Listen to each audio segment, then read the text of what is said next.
Social Media Derby. We've got a great episode this week, touching on England. Obviously, it's been a bit of a controversial week for England national team at the Euros. We'll also touch on some transfer news for both Man U and Arsenal. A couple of targets looking like they're going to be missed out on, and some new targets as well on the Arsenal side. But before we get into today's episode, for those of you watching on YouTube, please subscribe to the channel, like the video, share if you can, drop your comments down below. All of the engagement is appreciated, and yeah, as you can see on TikTok and all of our social platforms, we reply pretty swiftly as well. For those of you listening on Spotify, Apple, or any of the other podcasting platforms, please follow, give us a 5-star review. Again, engagement is hugely appreciated. Let's get into the Euros part then, Jonts.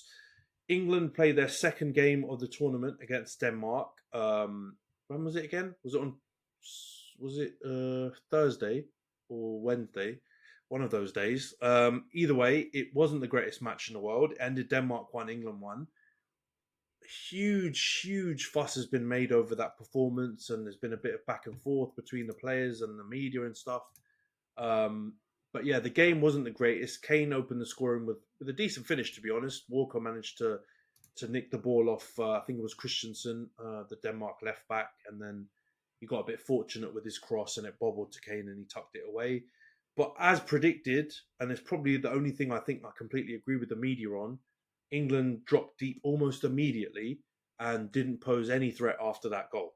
And then I think it was, near the end of the first half, Kane gives the ball away carelessly. I don't even know what he was trying to do. He's trying to do a cross-field pinger on the ground. And Hjulmand cut it off and just absolutely slapped one in the bottom bins to make it 1-1. And to be honest, bro, I can't remember another thing about that game after that. It was pretty boring. Not a huge amount of chances. I think Pickford had to make a few routine saves. Their goalie, Kasper Schmeichel, had to make a few routine saves, but nothing, noteworthy happened after that, and it ended 1-1. Not too many good performances. The only person I've heard who's come out with any kind of plaudits was Gehi. Again, 2 good performances in a row. I think he made one kind of cock up in the second half, but he recovered almost immediately and saved the day. So I think that would be harsh to kind of mark him down with. He was probably the only player who played well. The big hitters, though, Jude. I think Foden was a bit better, but I would still include him on that. I don't know what your opinion is in a minute. I'll ask you. Declan Rice didn't have the greatest game. I think Kane, if you took away his goal, struggled. A lot of our Saka was a bit quieter than the last game, but I don't think he was terrible. The Trent experiment continued. Yeah, it was a rough one. What's your opinion first on those players and stuff? And are you now getting a bit more worried about this second disappointing performance by England? Yeah, I think you recapped it really well. It's a game that I didn't enjoy watching. Right, even if I wasn't English and I had absolutely no skin in the game, it still would have been an absolute stinker to watch. And I think it was mainly because of the fact that, the way that we set up against teams and the way that teams set up against us, it just ends up being somewhat of like a stalemate. And really, there's no major excitement. It's not like two teams absolutely going at each other. I'm thinking of like the Romania game a couple of days ago as well, where they were just absolutely going at each other the whole time. Like, there's nothing like that. It's not interesting to watch. It's completely dull. It's everything you'd expect Southgate to put out in the field when you listen to an interview for him, right? We are the football embodiment of Southgate's personality, I guess. And I think, Guehi had a good game as usual. I think he's a solid player. He's got all of the physical capabilities to, as you say, kind of make up for certain mistakes he might make. I think he is dealing with the pressure really well. I've got to say, he's dealt with the pressure unbelievably. I've seen some interviews of him. He seems like a really good guy, and he seems quite quiet as well. So he just seems like he's getting his head down and playing the game. And I think it's kind of shown to all of us, maybe the defense ain't the place that we need to be worried about, right? We don't need the big names necessarily to be a good defense. It's the other parts of the field where I'm more worried, right? Where we've got all of these crazy names, saying that we've got the best player in Italy, Spain, Germany, and England, right? Like, it's those positions that I'm more worried about. And I think Bellingham was leggy. I don't blame him, right? He was doing too much, man. He's doing too much. and I think he's also playing. He's playing in that kind of naive young person style where he's like, it's like, oh, I don't care what my body's saying to me or how I'm feeling. I'm just going to go at it the whole time. And I think you kind of saw that he was still trying so much. And I think he wasn't necessarily managing his fatigue as well as he could have. But I also put that down partly to Southgate in putting him in a 10 position, which is a really, it's a busy position. You've got to be doing stuff all the time and really supporting a lot of the attacking that we do. So I don't completely blame him, and obviously the first game he ended up being the match winner for us. So I'm not going to blame him too much, but it wasn't a great performance from him. I think Rice was stinky. Honestly, I've got to say that I feel like when I look at Rice next to Trent, I feel like he just doesn't know what he's supposed to be doing. Like, what kind of player am I supposed to be? It almost looks like, oh, am I supposed to be the defensive guy? Am I supposed to be doing the things that Trent's trying to do and failing at? Like, what am I supposed to be doing here? And that, to me, is the exact opposite of what I can kind of see from him at Arsenal. I feel like he's very clear on what his role is supposed to be, even if it's changing game to game. I think Arteta's pretty clear with him, like, this is what I expect of you this game, this is what I expect of you next game, etc. So he kind of does the job, right? And I think when you try and make Rice do everything, he's not that kind of player. He ends up looking like Gallagher, where he's just like running all over the pitch doing nothing. So I think, I don't fully blame Rice, but he had a stinker. I think Kane does what he does, which is, if you give him a chance, even if he's having the worst game of his life, he's going to get it on target and he's probably going to put it away. But outside of that, he's useless. Like, he was absolutely useless in that last game. And the fact that Southgate took his captain off at, was it 70th minute or whatever it was, to bring on Watkins. Even earlier, I think. Yeah, maybe even earlier, right? Like, to bring on Watkins, it shows, you know what? Kane did not have a great game, because you'd think he's the first name on a team sheet and he's, no matter how bad he's doing, he's going to stay on that pitch the whole time. But the fact that Southgate took him off, I think, is a sign that he's not happy with what he was presenting and what he was offering in that game. So all of them, I think, were not good. I'm going to say Foden. I think Foden showed why he should be in a 10, because I know that you said that there weren't a lot of big chances, but he hit the bar. He hit the post. He came inside, grabbed the ball, slapped one across the floor, hit the post, and then I can't remember who it came to. Maybe, can't remember if it was Saka or somebody else. Yeah, Saka came to it, and I think that he was challenged and it went flying over the bar. But like, that was probably the best chance I saw really in that second half from us, and it all came from Foden being in the, picking up the ball in the central position, and actually kind of further on the right hand side, cutting inside closer to the center and then slapping one. So, clearly Foden as a left winger doesn't work the same way Trent as a centre mid does not work. But I can see the what Foden can offer just from that one chance alone. So I'm not going to put Foden in with them. I think Saka also, I think he's doing what he can do. He could be a little bit more clinical here and there. It definitely wasn't a good performance, but I wouldn't put him in the absolute stinker category for that performance against Denmark. So yeah, I think, also to be a bit more positive, I think Trippier continues to be all right in that left back position. I was worried a lot more about him in that position, and he doesn't seem to be as bad as I expected him to be there, especially because he's been woeful for his club this season. And then also I've got to say, Watkins looked really good coming on, man. Watkins looked really, really lively, playing off the back of the last defender. He's really good, man. And he was pressing hard, doing all the things that Kane can't really do in his older age now. And I think it showed, Watkins might be the way forward in certain games, which sounds ridiculous to say based off of how good Kane is. But, man, styles make fights. And I think people need to realize that just because you're a world-class player in a certain type of role, if there's no need for that role, you've got to ride bench. And I think, I'm not saying that Kane has to ride bench now, but if we're playing against that kind of team and we need somebody to be hanging off the back of the last defender, Watkins is the guy for that, man. So yeah, it was a woeful performance, and obviously there's been a lot of stuff now said from Kane, from Rice even, I saw as well. Like, there's a lot of stuff coming out now kind of off the back of that. And it seems like the tournament might start to implode for us based off of what's been said in the media now. Yeah, let's get into that in a minute. But I definitely agree with you on everything you said. Like, I think, on reflection, maybe Foden was a bit better than my kind of initial memory of the game. But I agree with you. I think a bit of an issue that people aren't talking about massively is that I don't know if there's a need for a Kane type striker when you play a 10. because he's kind of like a hybrid 9 and 10.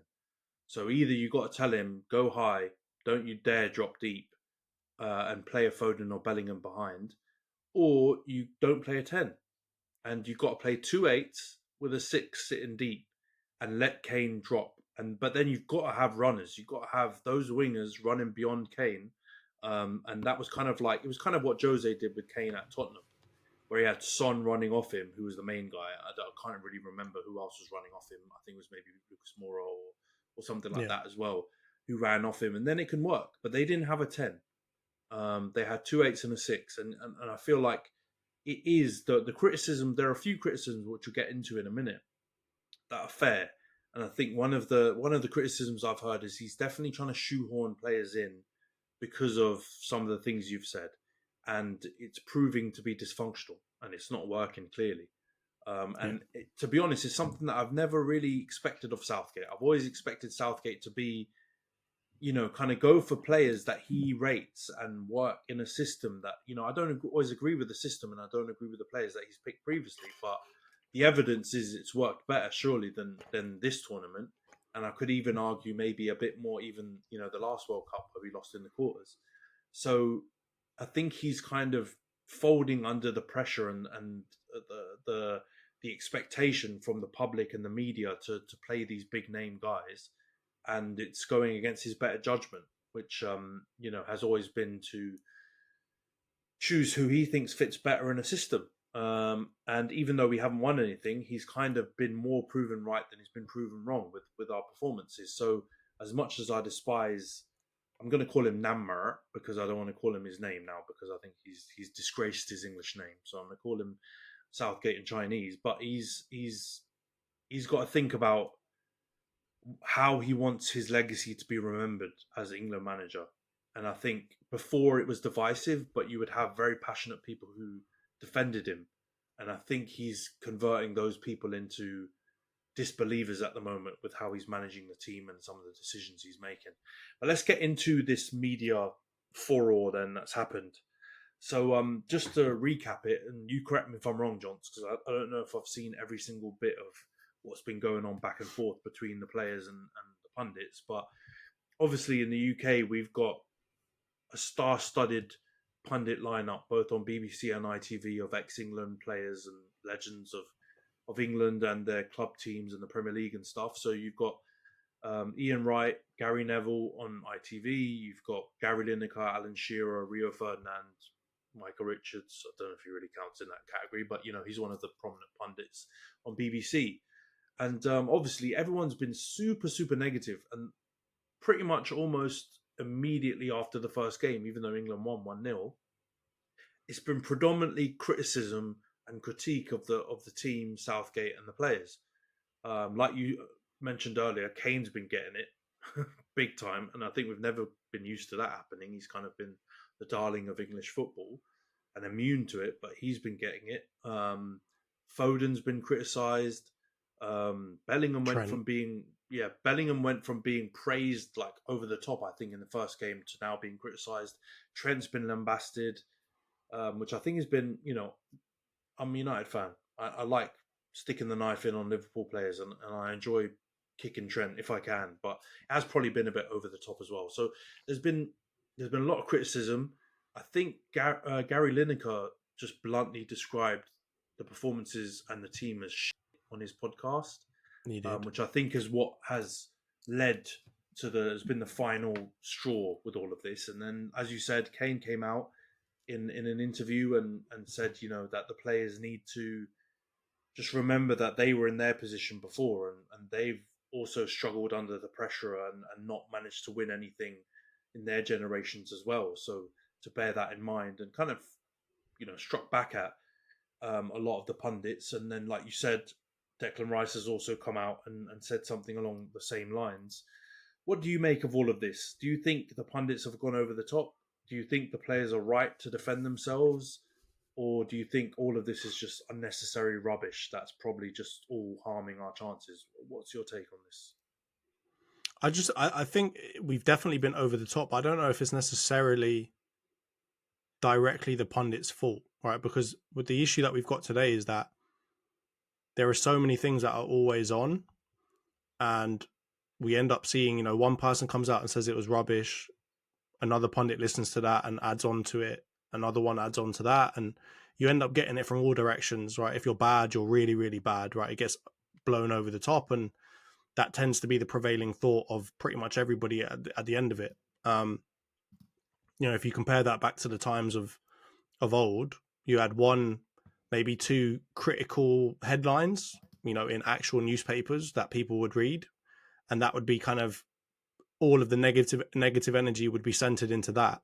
Whereas now I feel like there's so much negative energy and it's distributed everywhere, where I actually agree with Kane that there is no way to avoid it, especially if you are, you know, on those platforms as well, which most of the players are. So it's very difficult to avoid all of that, and to say, you know, oh, you know, I think Southgate even came out and said, oh, we can't be affected by it. I don't know in you know, who is not going to be affected by all of this, right? Like the greats of the game, the ones that are so mentally strong, are still affected by a lot of these things, right? In most cases, they just use it to their advantage and kind of it creates a chip on their shoulder. I don't know necessarily if we've got players like that in the England team. I think they just take things more personally, and it ends up becoming, you know, a detriment to their performance. So I do think it's been overblown. I definitely think, you know, the Southgate way was don't play very well, but end up getting good results. And I think so far, the first game we got a good result, we won. The second game was not a great result, but we didn't lose, at least. This is what they're all trying to say, that we're still undefeated and whatever else. But at the end of the day, he's doing what he does. That is what Southgate does, right? We don't play well, but we get a win or we get a draw. So I think it's definitely been overdone. I think it's just it's a build up from the kind of pundit and fan perspective that we've seen it so many times, and we're wondering when there's going to be some sort of change. And we're probably thinking, you know, oh, this looks a lot like what we did last time and we didn't win last time. So why hasn't he changed things? Why hasn't he improved? We've got such good players. Why can't he figure out another way to do this and for us to look, you know, impeccable at all times? So I think it is harsh, but I don't think Kane or Rice should have come out and said what they said, because I don't think it's actually going to help. I think if they had come out after the tournament ended and said, you know what, you guys did not help us at all, and I'm sick of you lot saying all of this rubbish about us, I feel like that would have been okay, because at the end of it, like, it's not affecting the football in front of you. But I think to come out now when we're in the group stages still, with the third game on, you know, coming up very, very soon, and none of the knockout stages being played yet, I think it's kind of sharpen the swords a bit more now, because now people are going to be like, all right, you want to come out and say that, I expect you to be a bit better now. And if you're not better, then you better believe I'm going to come out and like lambast you even more than I did last time. So I don't know if it was the right thing to do from Kane's point of view. Like if it was just before the final, even I'd kind of understand it, because everyone could be like, you know what, oh, we're in a final, let's just support the lads. But it's like, mate, you're in the last game of the group stages still. Like maybe just hold off on that message a little bit longer until you prove to them a little bit more that, you know, we might not be playing well, but at least we're getting results. So I think it stinks from all sides, man. I feel like everybody should give him a break. I do think I agree with Kane, right? Like people like Lineker, Rooney, etc. should all understand, you know, we couldn't do this. They can't do it. It seems like they can't do it either, but they've still been more successful than we were. So maybe we should just let them get on with it. But at the same time, that's not really how the media works, right? Media's always got to be saying something. And if the majority of the performance is not good, then they're obviously going to focus on that. So yeah, it's a tricky one, but it's just I feel like if I'm a German fan or a France fan, I'm licking my lips thinking you lot are already exploding amongst yourselves. I ain't got to worry about you lot at all. I mean, I kind of it's such a tricky one, because I do feel like the media, we always hammer the media on here, even though we're kind of alternative media, but like or yeah, non-conventional, untraditional media, but like modern media. But we have just a complete cycle that we rinse and repeat in this country when it comes to the team. We're either just completely negative and down on the team, or we expect the world from the team, and there is no balance or levity involved. It's always just those two extremes. Until Southgate got us going recently, we'd been the former. We'd been absolutely disgraced by the team, losing to Iceland, all kinds of, disgraceful results and performances, etc., and dramas and all kinds of stuff coming out of the team. And he kind of has definitely helped swing the pendulum completely the other direction. And I feel like in the last World Cup and this current Euros, the media expects now. But the problem is, with both extremes, there are huge pitfalls and problems. And generally, it always turns to negativity, even if it starts with positivity on this extreme. So everyone's expecting, but because of that expectation, we've lost a lot of people in the media and the public have lost touch with reality. Like you just said, the way England have performed and the results have mirrored every single other tournament Southgate's been in with England. There's been no drop, there's been no change, everything's gone the same way. Narrow win, draw potentially, and get through the group, which yesterday's results confirmed England are through the group now. It's just whether they finish top, second, or go as a best placed third place team. So nothing's changed. I think, like I said, the change has come from our expectation, the media's expectation, and then they're the ones who've got the ability to voice concern and worries and whatever.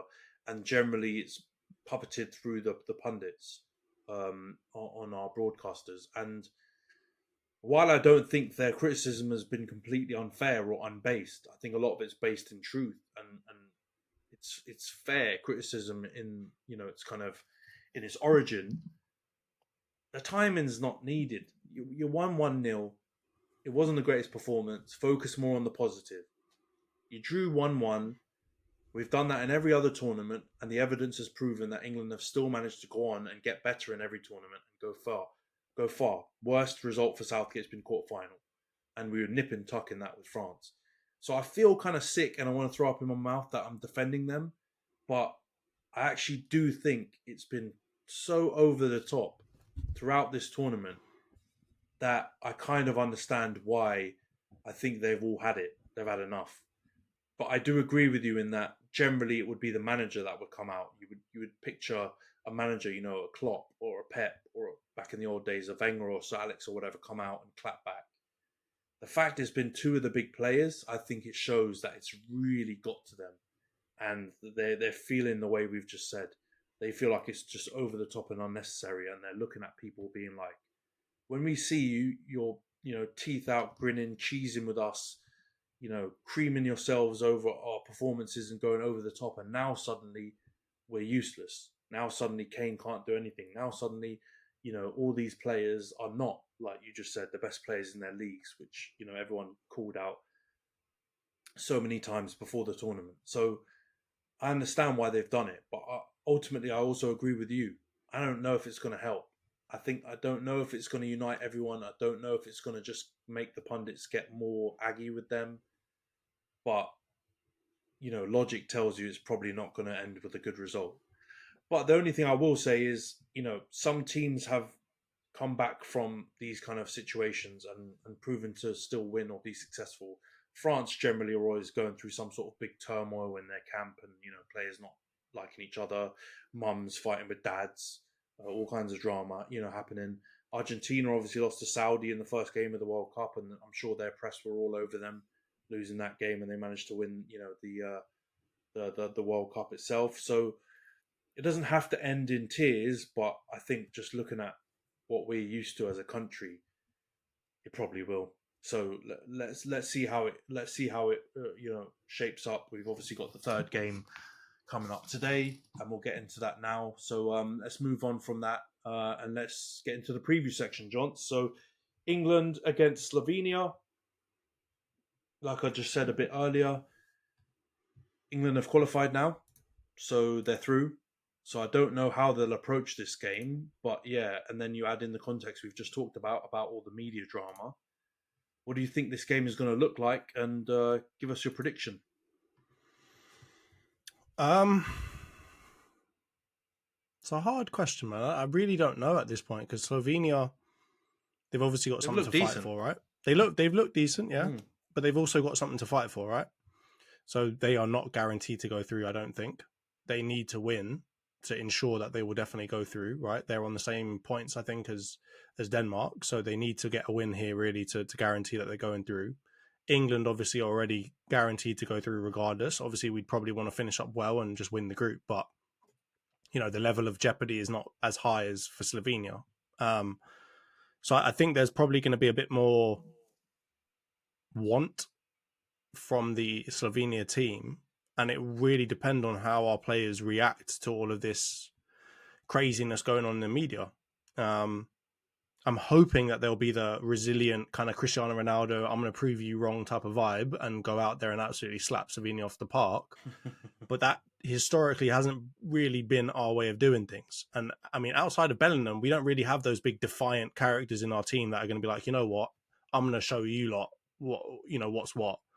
So I'm a little worried from that perspective that we might kind of end this with a bit of a, like a very quiet purr as opposed to a whimper. roar. Yeah, a whimper, exactly. So